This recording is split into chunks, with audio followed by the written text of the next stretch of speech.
বয়স কত? হ্যাঁ, 42 বছর বয়স্ক ভদ্রমহিলা। 42 বছর বয়স্ক ভদ্রমহিলা, কান দিয়ে ধোঁয়া বেরোচ্ছে, মাঝে মাঝে গরম ভাব লাগছে, ঘুম হচ্ছে না, রাত্রে ঘুম ভেঙে যাচ্ছে, প্রচণ্ড ভয় আর আতঙ্কের মধ্যে আছে। আর কি কি হয় সব বলো? পা জ্বালা করছে, আর কি? মাথা কান দিয়ে ধোঁয়া বেরোচ্ছে মনে হয়, বেরোচ্ছে মনে হয়, বেরোচ্ছে মনে হয় বলে কোনো ব্যাপার না, সত্যিকারের বেরোচ্ছে। আর কি? শরীর জ্বালা করছে, আর পা আপনি এদের লোক? একটু পাশে দাঁড়ান, একটু 1 মিনিট। আর বুকে কি হচ্ছে? ব্রেস্টে পেইন ইন দ্য ব্রেস্ট, এই সমস্ত হচ্ছে। আর কিছু থাকলে বলো। মাথা ঘুরছে, এটা মোট কতদিন ধরে হচ্ছে?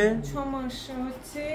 28/5/2025 ঘটনাটা হয়েছে। তারপর থেকে এনআরএসে ভর্তি করি আমরা। 3 দিন ছিল, কিছু হয়নি। তারপরে বললো যে স্কিনের ডাক্তার। ঠিক আছে, স্কিনের ডাক্তার দেখাতে বললো, এনআরএসে ভর্তি হয়েছিল, কিন্তু তোমার সমস্যা মিটছে না। তারপরে অনেক ডাক্তার দেখিয়েছো, এই সমস্ত ডাক্তারদের বান্ডিল, অনেক ইনভেস্টিগেশন হয়েছে, অনেক পরীক্ষা নিরীক্ষা হয়েছে, সব নর্মাল বলছে, সব নর্মাল বলছে। ভিটামিনের একটু প্রবলেম আছে। Care of burning sensation after exposure of pesticide. নার্ভের ওষুধ দিচ্ছে, নার্ভের ওষুধ খেয়ে সারাক্ষণ শুয়ে থাকছে, মাথা ঘুরছে রীতিমতো আরো বেশি, মানে একদমই ঠিক থাকতে পারছে না। মোট কথা খুব অসুস্থতা চলছে, আর ভয় আর আতঙ্ক তোমাকে গ্রাস করছে, মনে শান্তি পাচ্ছ না, তাই তো? তুমি কি করো? আমি হচ্ছে অপারেশন থিয়েটার টেকনোলজি নিয়ে করছি।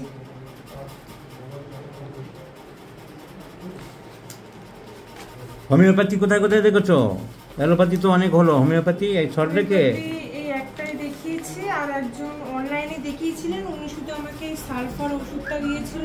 অনলাইনে হোমিওপ্যাথি দেখানো হয়েছিল, সে দিয়েছে সালফার, সালফার 200 দিয়েছে, কারণ জ্বালাপড়া করছে।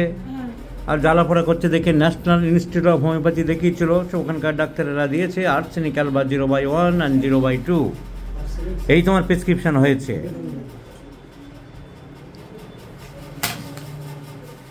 নাও এগুলো ধরো। কিন্তু এই রোগগুলো আরম্ভ হলো, সেই ঘটনাটা কি হয়েছিল? ঘাসের উপরে কি হয়েছিল? বিষ মারা, বিষাক্ত ওষুধ ঘাস মারার জন্য দিয়েছিল। ঘাস মারা বিষ পাওয়া যায়, সেই বিষ ঘাসে দিয়েছিল। তারপর তুমি কি করলে? তুমি খেয়াল করনি, তুমি ঘাসের উপরে হাঁটলে বা পা দিয়েছিলে, যাই হোক কেন ভুল করে ওপরে হেঁটেছিলে, তারপর কি হলো? পায়ে লেগেছে, হাতেও লেগেছে,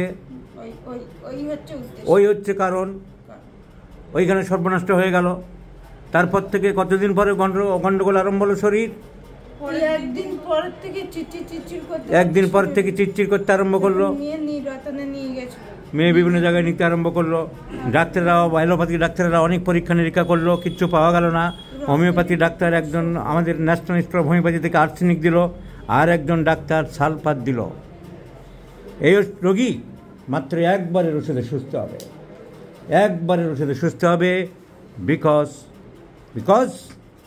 the cause is fear. The cause is fear. Close the door. এই রোগী মাত্র একবারের ঔষধে সুস্থ হবে, ওষুধ দিতে হবে ওপিয়াম 30, কারণ ভয়। কোনো ডাক্তার, কেউ অ্যালোপ্যাথি ডাক্তাররা ধরতে পারেনি। ঘাসের উপরে বিষ দিয়েছিল, তারপরে বৃষ্টি হয়েছে, সে বিষ ধুয়েও গেছে, ওনার তার কোনো বিষক্রিয়া হয়নি, বিষের প্রতিক্রিয়া হয়নি, কিন্তু মনের মধ্যে ভয় ঢুকে গেল যে আমার এই বিষ থেকে কিছু একটা হলো। তারপর থেকেই ওনার মনের মধ্যে ভয় আর আতঙ্ক ঢুকে গেল, আর সেই আতঙ্ক আজও গ্রাস করে আছে, সেই আতঙ্ক তাকে কুরে কুরে খাচ্ছে। So fruit elements from aconite, opium etcetera. তো ঘুম হচ্ছে না, ঘুমের ডিস্টার্ব এবং আরও অন্যান্য কারণ মিলিয়ে ওপিয়াম 30 প্রেসক্রিপশন করলাম। আর তোমার মা একবারই সুস্থ হয়ে যাবে। আর তুমি জেনে রাখো, ভিতরে কোনো বড় অসুখ হয়নি, কোনো বড় অসুবিধা হয়নি, সম্পূর্ণ ভয় আর আতঙ্ক থেকে এই রোগের সৃষ্টি হয়েছে, যা আজ পর্যন্ত কোনো ডাক্তার ধরতে পারেনি, কোনো ডাক্তার বুঝতে পারেনি। আমি একবারই তোমার মাকে সুস্থ করে দেবো, কিচ্ছু হয়নি। ক্লিয়ার? সো অত্যন্ত শিক্ষণীয় ভিডিও, অনেক দূরের রোগীরা অপেক্ষা করছে। তা সত্ত্বেও সবার কাছে আমি দুঃখ প্রকাশ করে 1 মিনিট 2 মিনিট সময় নিলাম, কারণ কেসটা ডাক্তারদের শেখার জন্য খুব দরকার। অনেকে একটার পর একটা ওষুধ দিয়ে যাবে, কিন্তু রোগের আসল কারণ ধরতে পারবে না, রোগের আসল পজিটিভ ফ্যাক্টরস বুঝতে পারবে না।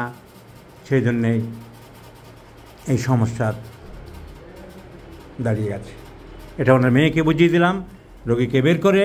এবার রোগীকে ডেকে আশ্বস্ত করতে হবে, তা না হলে ওনার সমস্যাটা যাবে না, মনের মধ্যে থেকে যাবে। বরং এখন আবার উল্টো ভাববে যে আমার বোধহয় খারাপ কিছু হয়েছে, বড় ধরনের কিছু হয়েছে, আমার মেয়েকে বোধহয় কি সব বলল। তাই ওনাকে আবার ডাকবো, ডেকে এবার জিনিসটা বুঝিয়ে দেবো। সুতরাং অত্যন্ত শিক্ষণীয় ভিডিও। আপনাদের হয়তো 3-4 মিনিট সময় নিলাম, আমি দুঃখিত, কিন্তু এটা শিক্ষার দরকার। আরও ডাক্তার তৈরি হোক।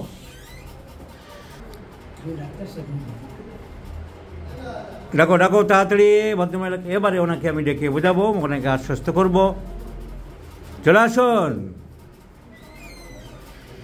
ওষুধ দিয়েছে?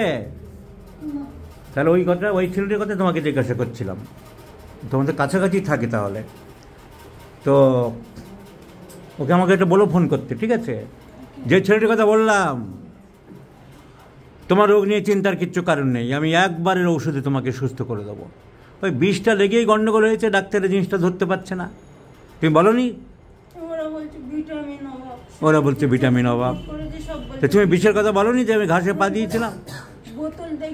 বোতল দেখিয়েছো, ছবি দেখিয়েছো, সাথে করে নিয়ে গেছো, তাও কোনো গুরুত্ব দিল না। এই হচ্ছে ডাক্তারদের কারবার। আমি বুঝলাম কিনা জিনিসটা, আমি ধরলাম কিনা?